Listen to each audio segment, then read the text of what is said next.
पाकिस्तान अभी सैलाब की तबाहकारियों से बाहर भी नहीं आ पाया कि सियासी मैदान में भी गर्मागर्मी बढ़ गई।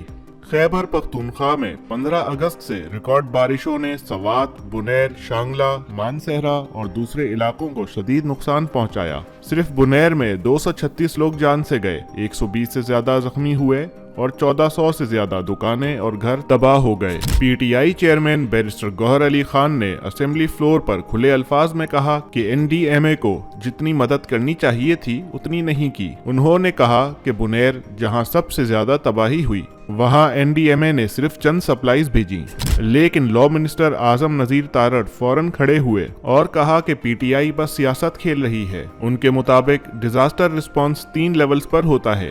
पहले डिस्ट्रिक्ट डिजास्टर अथॉरिटी जो डीसीज के पास होती है, फिर प्रोविंशियल लेवल, और एनडीएमए सिर्फ इंफॉर्मेशन और कोऑर्डिनेशन करता है। उन्होंने कहा कि अगर अपोजिशन सिर्फ सवाल उठाकर वॉकआउट कर दे तो फिर पार्लियामेंट का क्या फायदा। स्पीकर अयाज सादिक ने पीटीआई डेलीगेशन को एनडीएमए हेड ऑफिस का विजिट अरेंज करने की ऑफर भी दी। इस टेंशन के बीच गौहर अली खान ने एक और डिमांड की। उन्होंने कहा कि पाकिस्तान को एक नेशनल एक्शन प्लान बनाना होगा जो सैलाब के लिए मखसूस हो, बिल्कुल उसी तरह जैसे दहशतगर्दी के खिलाफ नेशनल एक्शन प्लान बनाया गया था। उनका कहना था कि सैलाब को सियासत का हिस्सा ना बनाया जाए, अवाम को रिलीफ दिया जाए। साथ ही उन्होंने ये भी कहा कि डैम्स और कनाल्स पर कंसेंसस जरूरी है और काउंसिल ऑफ कॉमन इंटरेस्ट ने भी इस पर एग्रीमेंट किया था। बैरिस्टर गौहर ने जर्नलिस्ट से बात करते हुए कहा कि इमरान खान ने जेल से पैगाम दिया है कि सैलाब के मुतासिरीन को मैक्सिमम सपोर्ट दी जाए। रिजाइन करने वाले पीटीआई मेंबर्स के लिए उनका पैगाम था कि वो अपनी गाड़ियां और फैसिलिटीज भी वापस करें ताकि पार्टी का मौकिफ मजबूत रहे। दूसरी तरफ हुकूमत कह रही है कि 1.25 अरब रुपए से ज्यादा की रकम एनडीएमए को रिलीज कर दी गई है और रिलीफ ऑपरेशंस पर फुल फोकस है।